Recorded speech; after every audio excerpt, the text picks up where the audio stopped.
A todos, vamos abrir a nossa Bíblia no livro de 2 aos Coríntios. 2 aos Coríntios,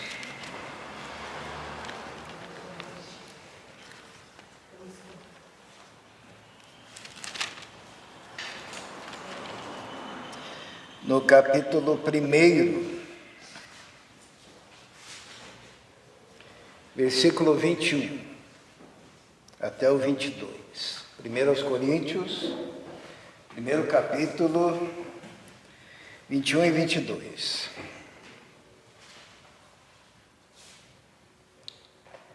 Amém? Todos encontraram? Diz assim: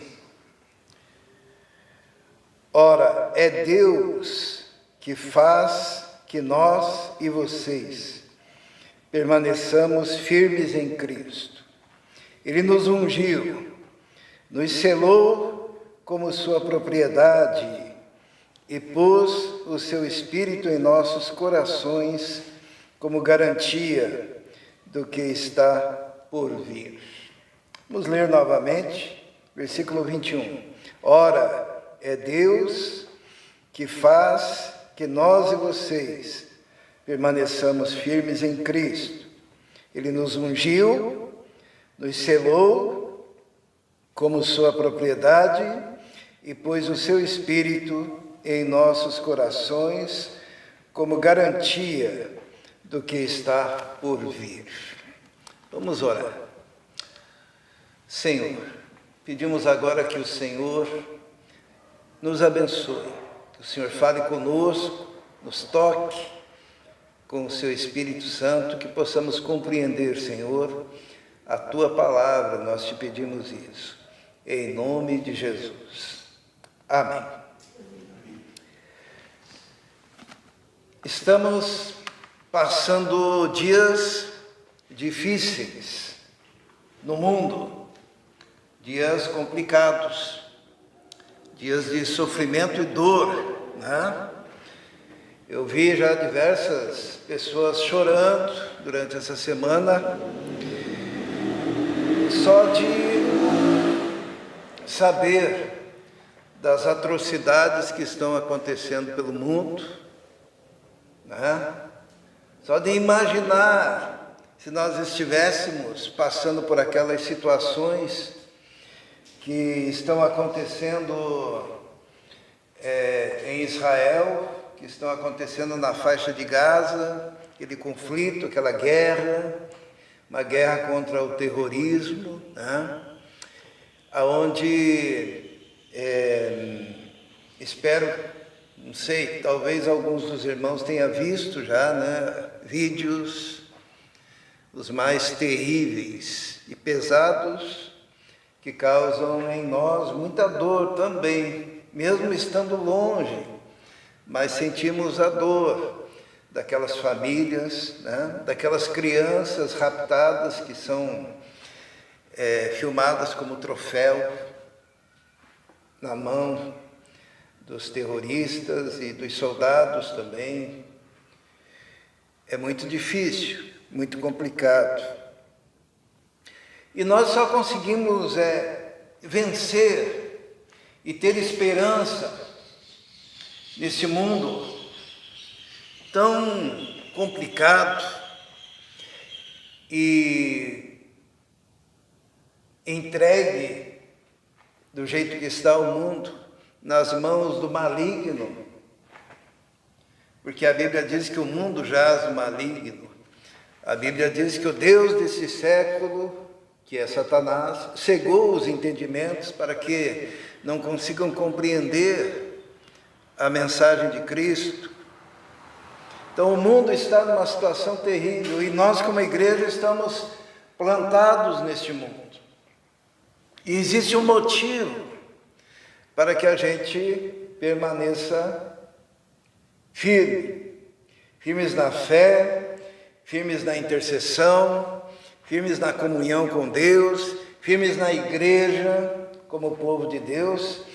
E está colocado aqui, é porque no finalzinho do versículo 21 diz assim: porque Ele nos ungiu porque Ele nos selou, porque Ele pôs em nós o seu Espírito, pôs em nossos corações. A única possibilidade de termos consolo em tempos tão cruéis é porque o Espírito Santo passou a morar em nós, a viver na nossa vida. E daí vem aquele conflito no nosso coração, né? Por que tanto sofrimento? E por que tanta dor? E seria necessário a igreja também passar por isso. Seria necessário a igreja ver o aumento do sofrimento e da dor no mundo. Uma das coisas que tem colocado em xeque muitos corações por aí é aquela pergunta: por que que Deus permite o sofrimento? Por que que Deus permite a dor? Por que que Deus permite que todas aquelas coisas aconteçam com o seu povo, o povo de Israel? E muita gente acaba tropeçando nisso, porque não encontram uma resposta. Porque nós falamos do amor de Deus, nós falamos da misericórdia de Deus. O que será que acontece? Mas tudo isso, a palavra de Deus traz uma resposta para nós. E nós só podemos compreender isso porque um dia nós fomos ungidos, porque um dia nós fomos selados e porque Deus colocou em nós o seu Espírito nos nossos corações. Então eu convido os irmãos agora a abrirem no capítulo 8 de Romanos, e nós vamos ver como tudo já estava profetizado, dito, de forma muito clara pelo apóstolo Paulo, já no primeiro século da era cristã, né? No capítulo 8 de Romanos, a ideia de que o Espírito Santo passou a habitar em nós, ela está muito profunda. No versículo 9, vamos ler ali o que diz. Os irmãos já encontraram? Romanos 8, 9 diz assim: entretanto, vocês não estão sob o domínio da carne, mas do Espírito, se de fato o Espírito de Deus habita em vocês. E se alguém não tem o Espírito de Cristo, não pertence a Cristo.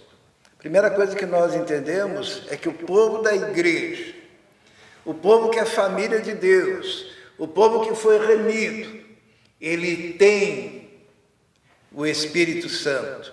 Porque quem não tem nem sequer pertence a Cristo. E quem não tem o Espírito Santo e não pertence a Cristo não consegue compreender as coisas espirituais. Porque a palavra de Deus diz que as coisas espirituais, elas se discernem espiritualmente. Então, esse Espírito Santo, ele habita em nós. Vamos ler ali no versículo 11. E se o Espírito daquele que ressuscitou Jesus dentre os mortos habita em vocês, aquele que ressuscitou a Cristo dentre os mortos também dará vida aos seus corpos mortais por meio do seu Espírito que habita em vós. Nós somos a morada do Espírito Santo. Então, aquele que não tem o Espírito Santo não pertence a Deus. E nós, povo de Deus, nós somos habitados pelo Espírito Santo. Nós somos morada do Espírito Santo. Ele não apenas nos selou, ele não apenas passou a viver em nós, como é essencial isso para que a pessoa tenha convicção da sua salvação.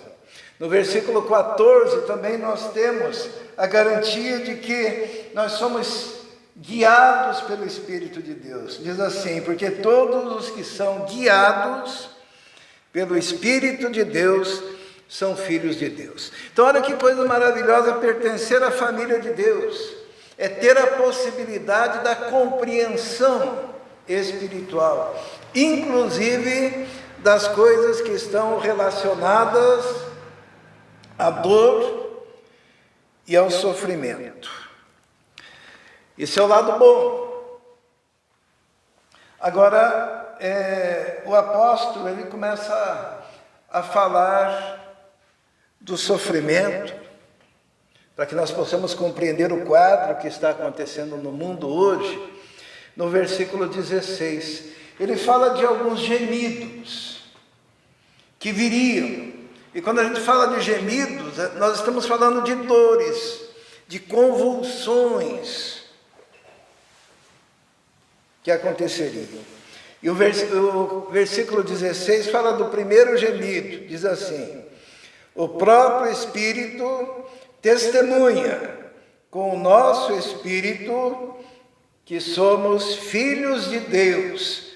Se somos filhos, então somos herdeiros, herdeiros de Deus, co-herdeiros com Cristo, se de fato participamos dos seus sofrimentos, para que também participemos da sua glória. A primeira coisa que é marca da igreja, e igreja entenda, todo o povo que foi selado com o Espírito Santo, é que este povo que foi selado com o Espírito Santo é um povo que também participa do primeiro gemido. Qual que é o gemido? É o gemido do sofrimento de Cristo. Nós, como igreja, fomos chamados para participar desse sofrimento. Nós, como igreja, fomos chamados para compartilhar da dor de Cristo em relação ao mundo. Esses dias eu vi alguém chorando por causa de tudo que está acontecendo, e eu falei, isso é prova de que você participa de Cristo, que você participa do sentimento que há no coração de Deus. Porque se o Espírito de Deus habita em nós e ele se comove com o que acontece no mundo, ele move o nosso coração a se comover também. E nisso nós conhecemos quem é de Jesus e quem não é de Jesus. E nós percebemos que existe um povo que não se comove. Tem um povo que se alegra. Tem um povo que ora e diz bem feito. Tem um povo que vibra. Tem um povo que faz passeata em favor dos assassinos, dos criminosos, dos bandidos, dos terroristas. E que concorda. Mas se você é habitação do Espírito, o sofrimento de Jesus em você fará também você sofrer. Nós temos uma solidariedade com o sentimento de Cristo. Essa sensibilidade é a marca da igreja. É a capacidade que nós temos de chorarmos quando vemos alguém nas marquises dos prédios passando frio e fome, e nós sentimos aquilo como se fosse conosco, porque Jesus em nós olha para aquele indivíduo com graça e misericórdia. E quando nós vemos essas atrocidades pelo mundo, a igreja, povo de Deus, começa a gemer junto com Jesus. Se somos filhos de Deus, se fomos remidos pelo Senhor, o texto diz ali no versículo 17, se somos filhos, então somos herdeiros, herdeiros de Deus, co-herdeiros com Cristo, se de fato participamos dos seus sofrimentos. É quando nós, nas palavras de Paulo, nós somos participantes do que resta das dores que ainda Cristo sofre por causa dos pecados de toda a humanidade. Por isso que a igreja, ela tem que ser o povo mais sensível da terra. É o povo que não suporta olhar a dor e ficar impassível diante do sofrimento, porque nós temos o mesmo sentimento em nós que Cristo tem. primeiro gemido é esse. E sabe, às vezes você não tem essa sensibilidade, porque o que a Bíblia diz? Que nós somos o templo do Espírito Santo. Nós somos o templo do Espírito Santo. De quem é o templo? Do Espírito Santo. Sabe que às vezes a gente pensa assim que nosso corpo é nosso e o Espírito Santo vem morar em nós, né? Não, o corpo é dele e o nosso espírito está morando com ele, porque quando nós passamos a pertencer a Jesus, essa é a casa de Jesus.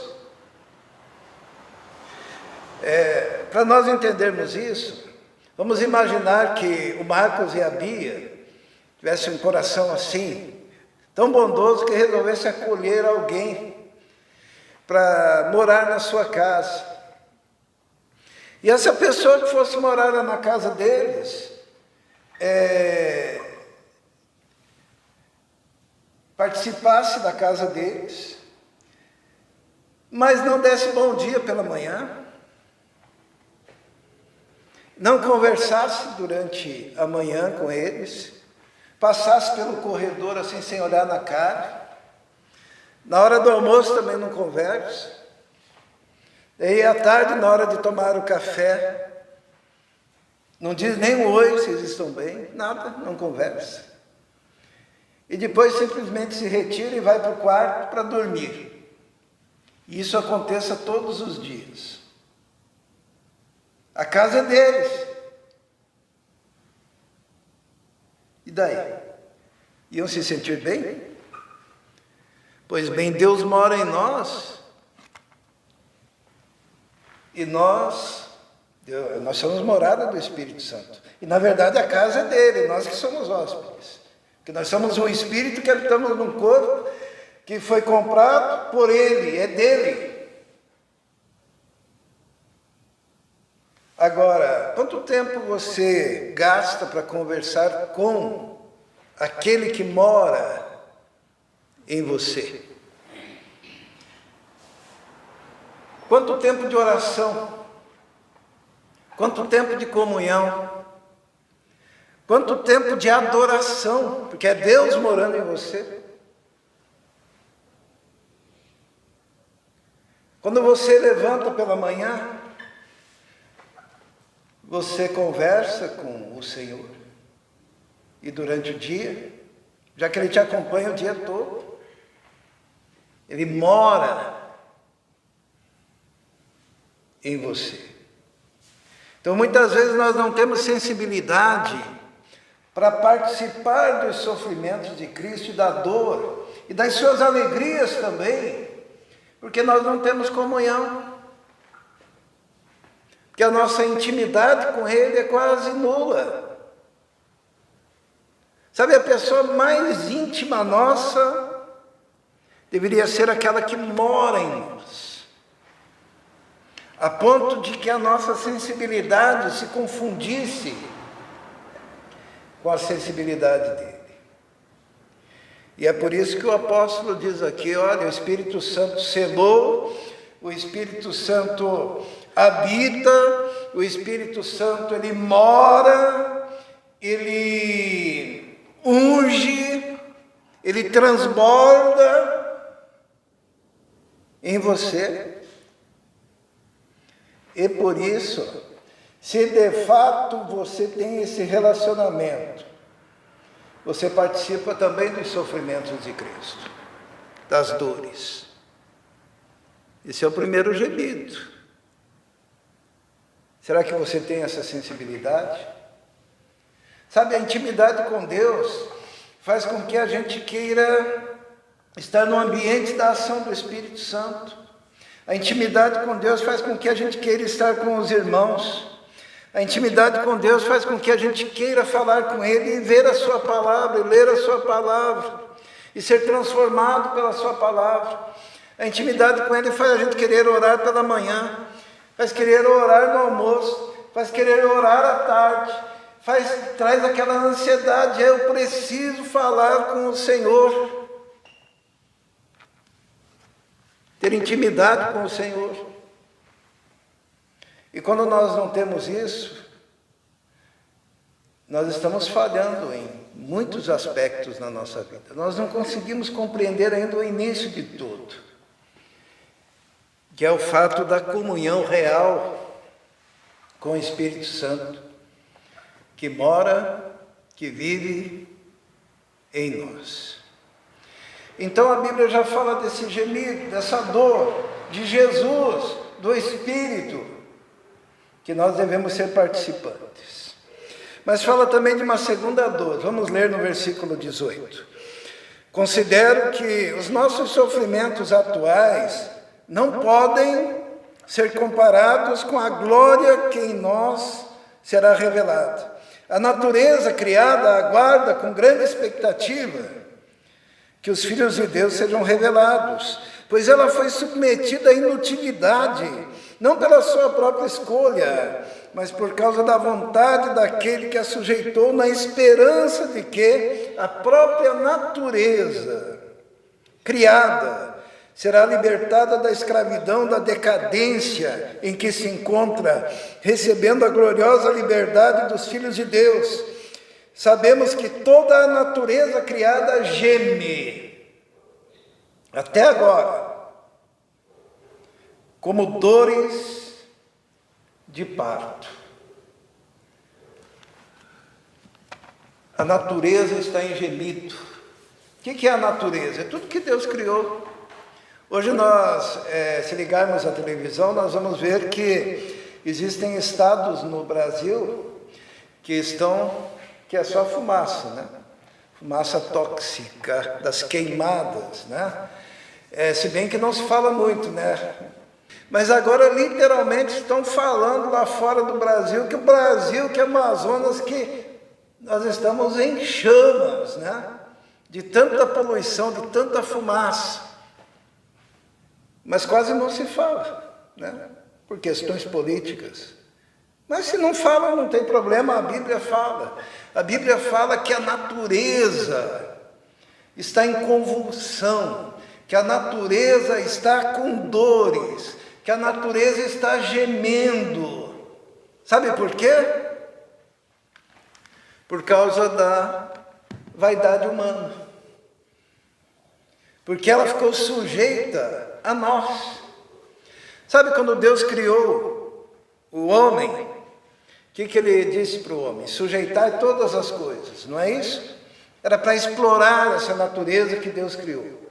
E o homem continuamente tem destruído essa natureza. E as consequências vêm sobre nós.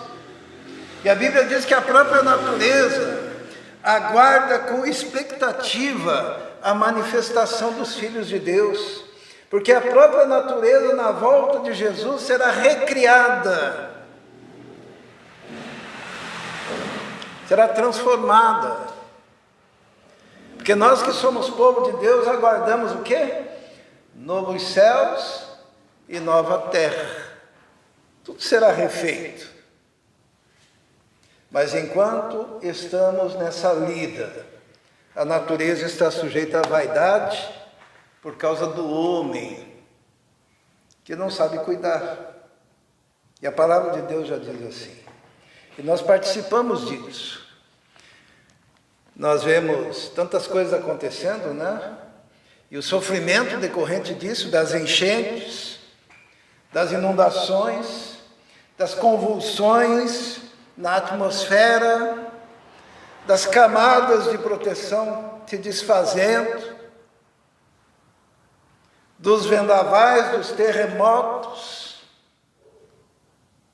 Mas Jesus também lhe disse, olha, essa natureza aí, ela vai dar mostras quando tudo estiver maduro e preparado para a volta dele. E a natureza, então, ela serve como um testemunho de que Jesus está às portas para retornar. Os gemidos na natureza praticamente estão dizendo para nós, se prepare, está chegando o tempo.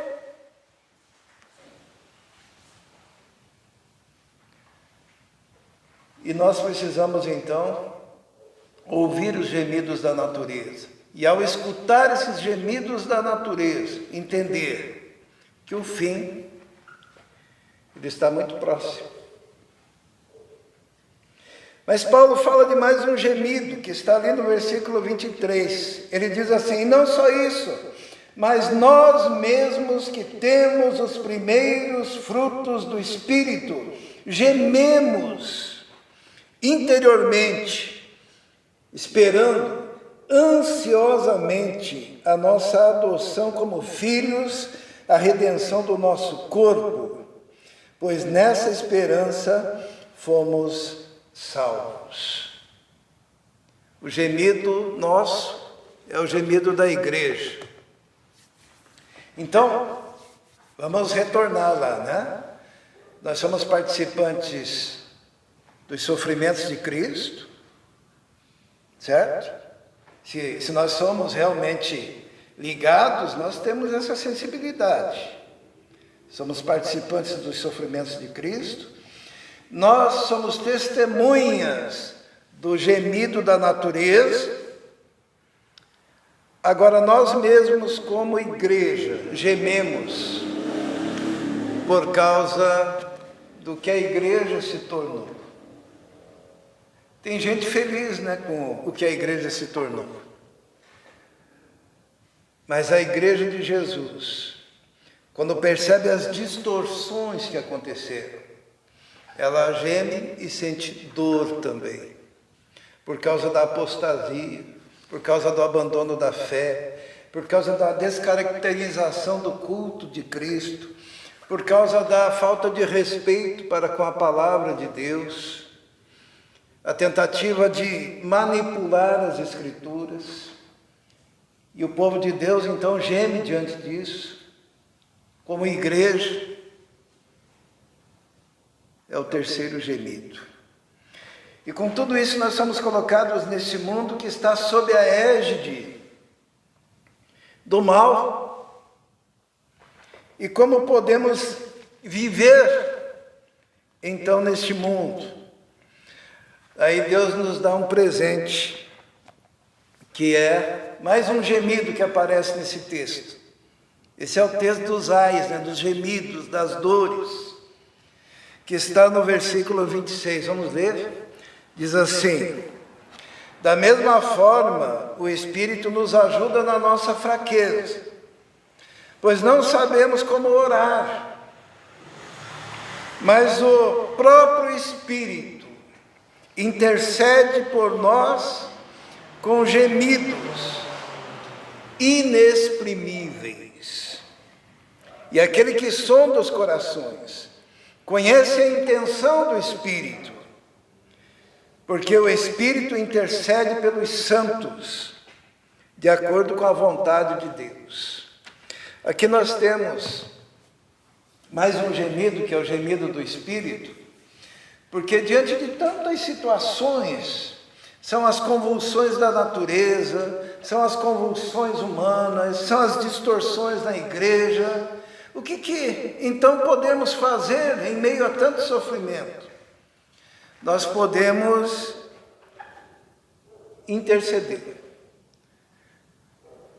Só que nós não sabemos orar como convém.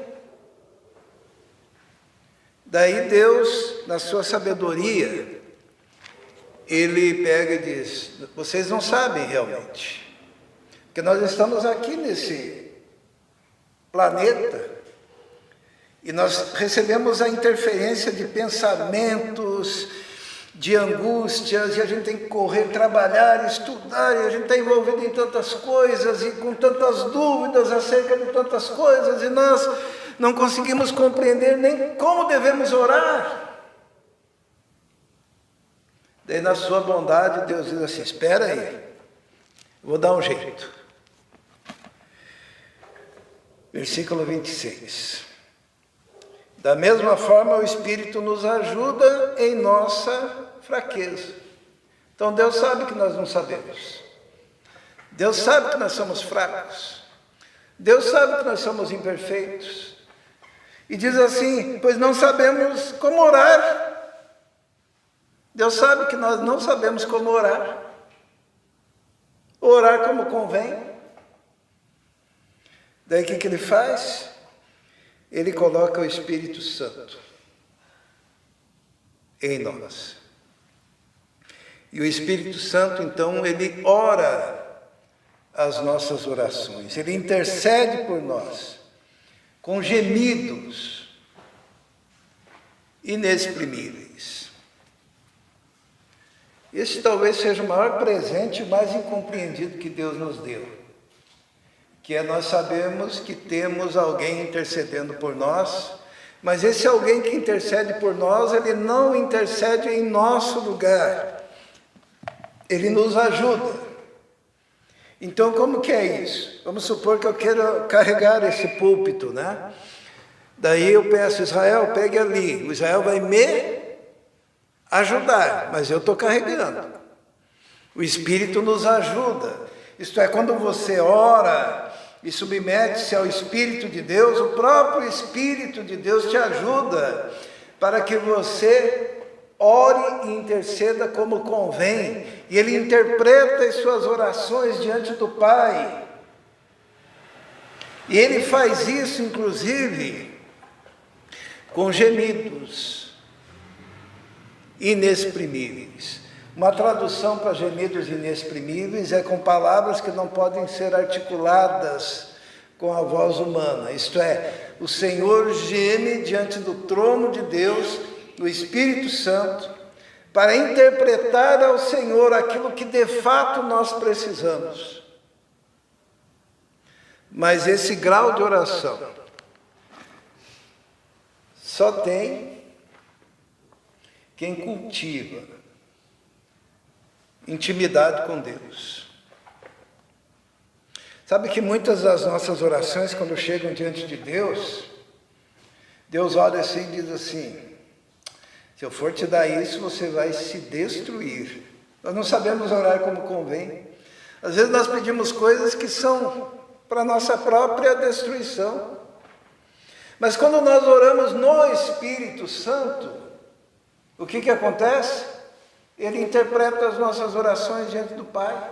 Às vezes nós estamos pedindo algo que vai nos destruir, e o Espírito Santo diz, ele transforma aquela oração, e a oração chega ao Pai de conformidade com a vontade de Deus. Olha o que diz ali no versículo 27.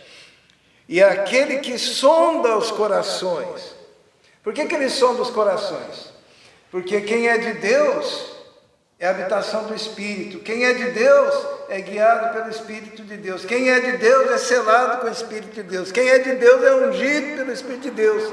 Então esse Espírito que em nós mora, ele conhece e sonda o coração. E diz assim, aquele que sonda os corações conhece a intenção do Espírito. Porque o Espírito intercede pelos santos, que somos nós, de acordo com a vontade de Deus.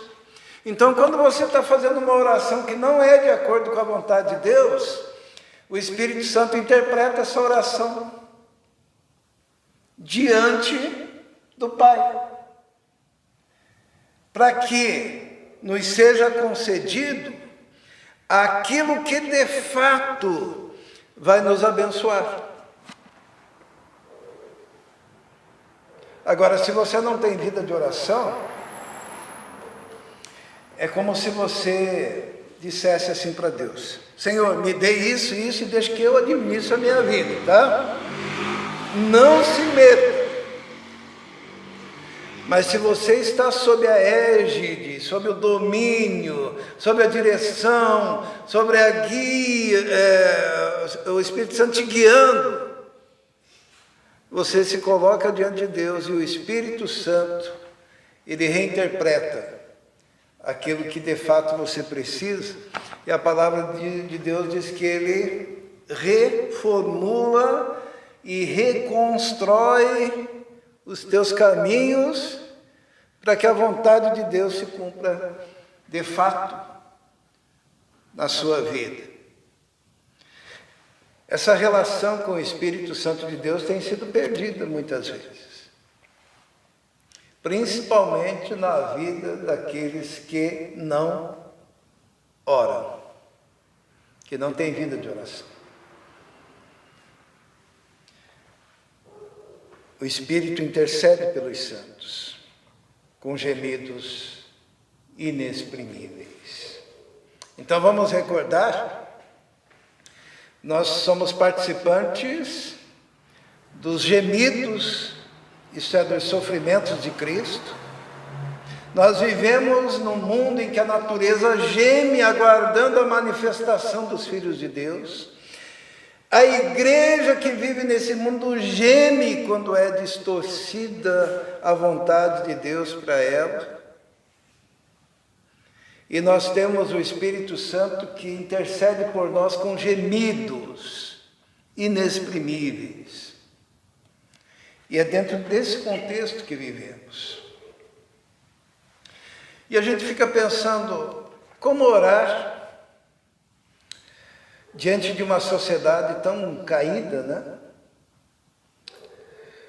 E a resposta está aqui, orar no Espírito Santo, porque é o Espírito Santo que vai interpretar as nossas orações. Então, quando você se submete ao domínio, à direção, ao enchimento, à unção do Espírito Santo, as suas orações têm outro patamar.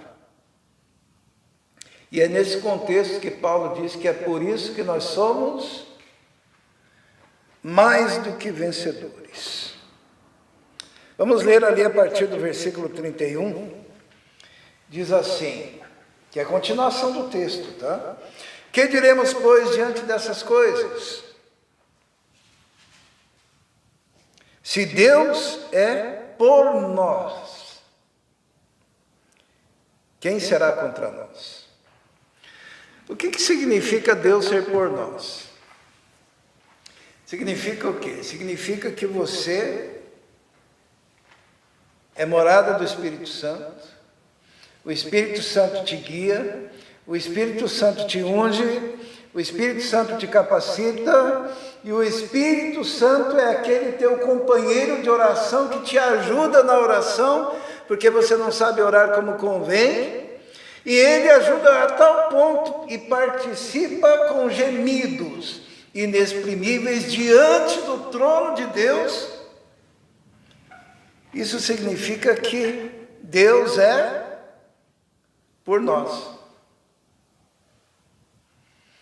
E aqui vem uma tristeza muito grande. Tem gente que resolveu viver longe disso, viver sozinho. O pessoal vem na igreja, aceita Jesus, aceita, vem aqui e tal, agora é comigo. E ele passa a ser o dono da sua vida, em relação à igreja, em relação a Deus. Ele diz, deixa a minha vida de oração comigo, que eu resolvo. E nem tem vida de oração, porque sem o Espírito Santo não adianta. Agora, se você mergulha nas águas profundas do Espírito, as coisas se transformam. Em relação a você, em relação à sua família, em relação ao seu futuro. Muito me surpreende uma igreja que não ora. Eu sempre falo aqui no culto de oração, né? Que deveria ser o culto mais frequentado, certo? Culto mais frequentado. Porque é onde a gente busca a direção de Deus no Espírito. Mas às vezes as pessoas preferem andar sozinhas. A gente vê muito sofrimento oriundo desse querer andar sozinho. Mas Paulo daí diz assim, que diremos, pois, diante dessas coisas? Olha que coisa extraordinária que Paulo está revelando no capítulo 8 de Romanos. Se Deus é por nós, quem será contra nós? Aquele que não poupou seu próprio filho, mas o entregou por todos nós, como não nos dará juntamente com ele, com Cristo, e de graça todas as coisas. Se você tem essa vida de oração, se você tem esse relacionamento com Deus, aquele que não poupou o próprio Filho, te dá de graça, juntamente com Ele, todas as outras coisas. No versículo 33, quem fará alguma acusação contra os escolhidos de Deus? É Deus quem os justifica. Esses dias eu falei aqui na igreja, porque há sempre um questionamento, porque no livro de Jó diz assim, no dia em que os anjos foram se encontrar lá com Deus, estava Satanás entre eles, né? Daí o pessoal pergunta assim, mas como que Satanás foi aparecer na presença de Deus para acusar ainda o Jó, né? Por um motivo muito simples, existe uma instância espiritual, que é um tribunal, aquele mesmo tribunal que Josué esteve, e Satanás o acusava, e ele foi então justificado. A Bíblia diz que o diabo, nosso adversário, o que ele faz? Ele nos acusa de dia e de noite. Se você tem essa relação com Deus, essa vida com Deus, essa vida no Espírito, essa vida cheia da graça de Deus, essa vida ungida, a palavra de Deus diz assim, quem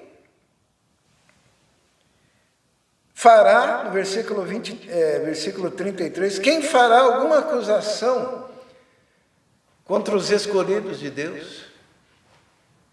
Olha a proteção que nós temos de vivermos uma vida de intimidade com o Senhor no Espírito.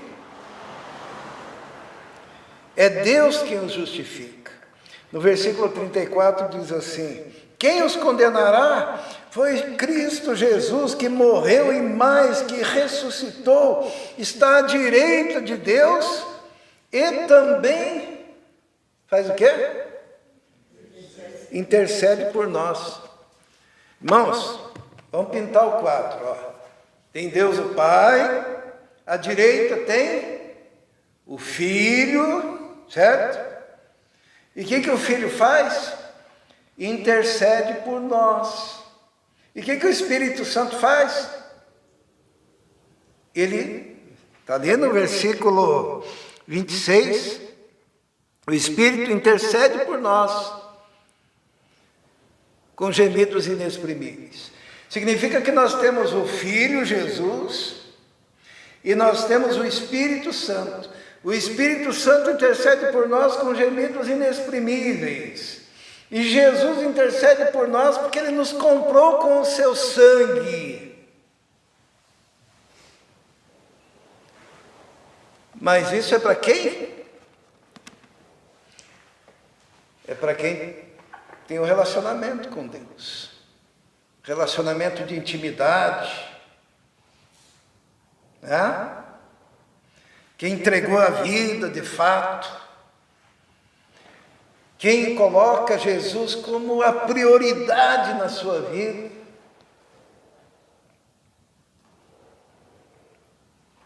Versículo 34, quem os condenará? Foi Cristo Jesus que morreu e mais, que ressuscitou, está à direita de Deus e também intercede por nós.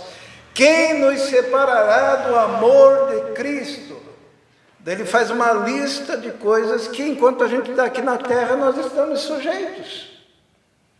Mas nem essas coisas conseguem, porque a lista é assim, será a tribulação, a angústia, a perseguição, a fome, a nudez, o perigo, a espada, como está escrito, por amor de ti enfrentamos a morte todos os dias, somos considerados como ovelhas destinadas ao matadouro, mas em todas estas coisas somos mais que vencedores, por meio daquele que nos amou, Jesus. porque estou convencido de que nem a morte, nem a vida, nem os anjos, nem os demônios, nem o presente e nem o porvir, nem altura, nem profundidade, nem qualquer outra coisa na criação será capaz de nos separar do amor de Deus que está em Cristo Jesus, nosso Senhor. Para você participar disso, você precisa do selo do Espírito Santo, da unção do Espírito Santo, ser morada do Espírito Santo, ter consumado na sua vida a obra de Deus. E ela está escrita a partir do versículo 28. Você já participou disso daqui? Vamos ler?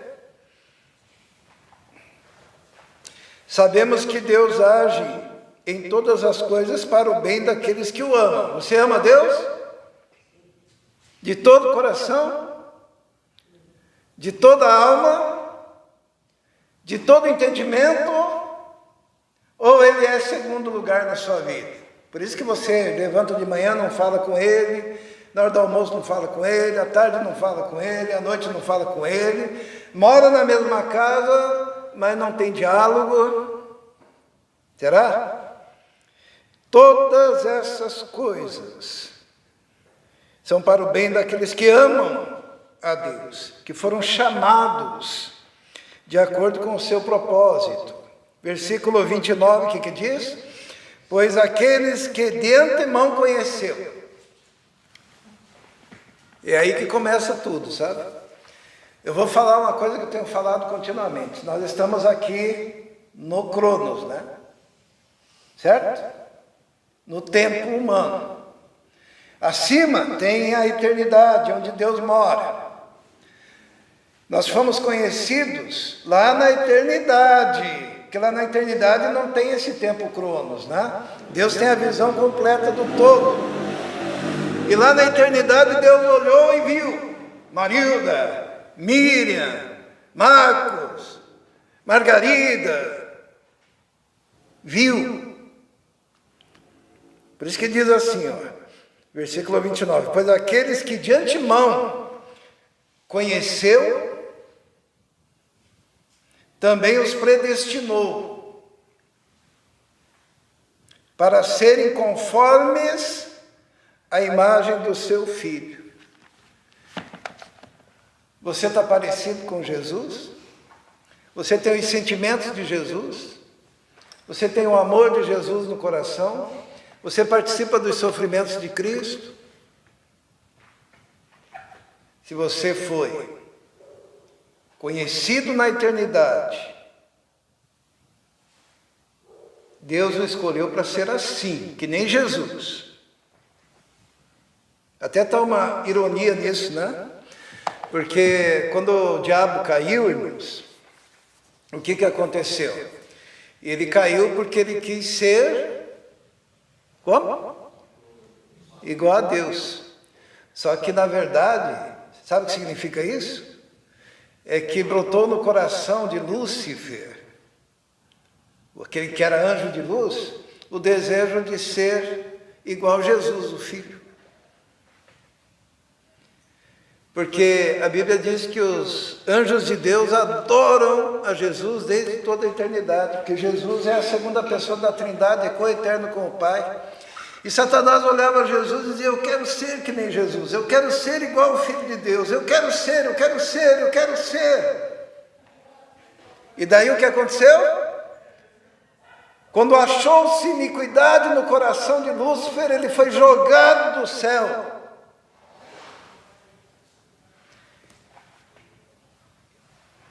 E daí, um dia no coração de Deus,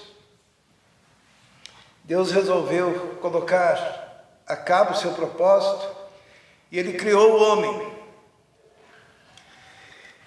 E Deus fez o homem como? Conforme a sua imagem e semelhança. Nos fez conforme Jesus. E Satanás, caído, que tinha inveja e queria ser igual a Deus ou igual a Jesus, de repente ele começa a ver diversos Jesus. Menores em poder, criados, mas a imagem do Senhor em nós. E ele passa a ter ódio da humanidade.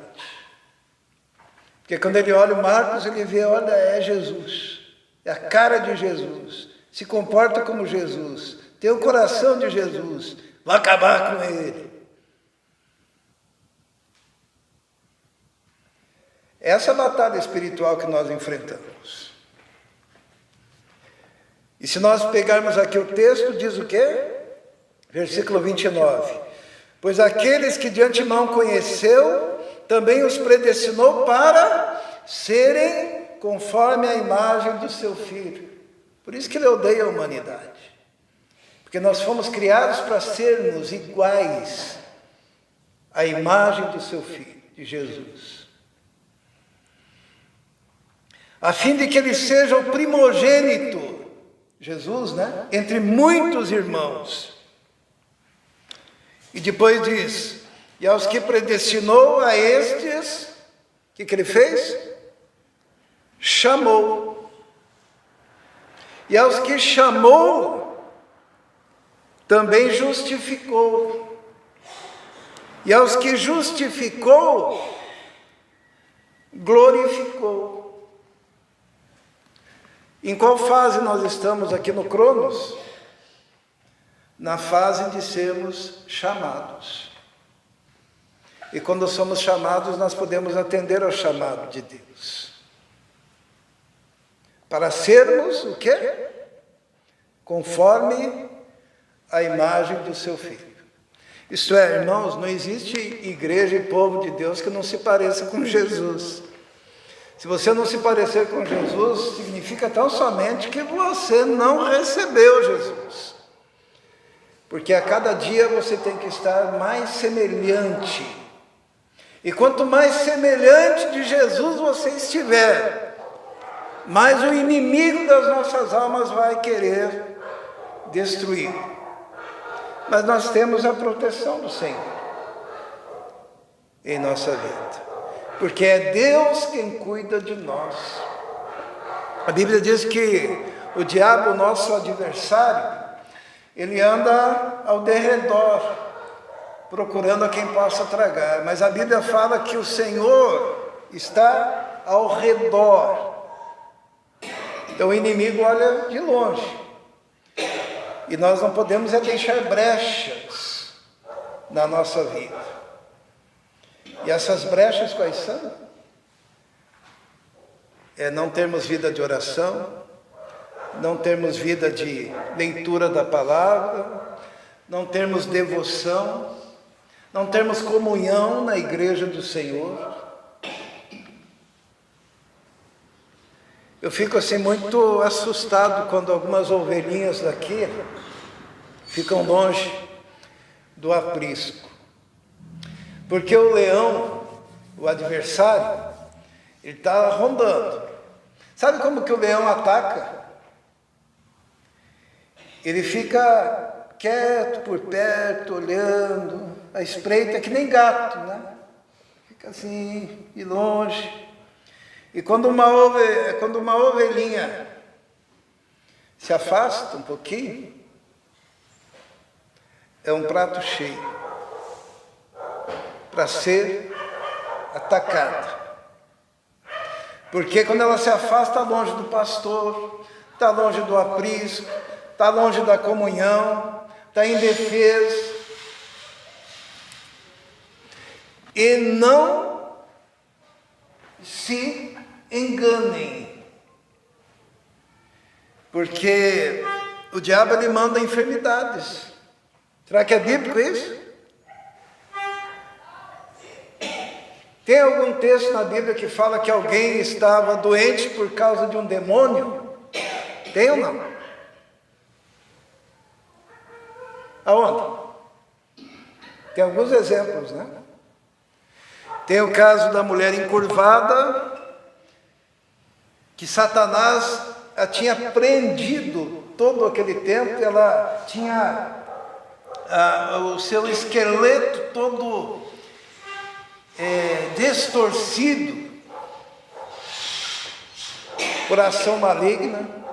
Tinha o rapaz que era surdo e mudo, e quando Jesus expulsa o demônio, ele começa a falar e ouvir. Não se iludam. O melhor lugar para estar é na comunhão do povo de Deus. O melhor lugar para estar. Isso não significa que toda doença seja de origem. Existem doenças que são naturais por causa da estrutura desse mundo que nós estamos, que o mundo geme. Mas existem casos, e a Bíblia nos fala, de enfermidades resultantes do distanciamento de Deus. O melhor lugar é estar na comunhão, na casa de Deus,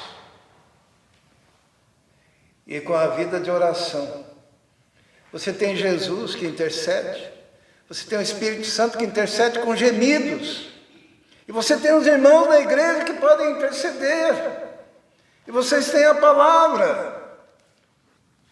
Por que ficar longe de tanta bênção? Por que escolher os lugares aonde você vai encontrar sofrimento e dor?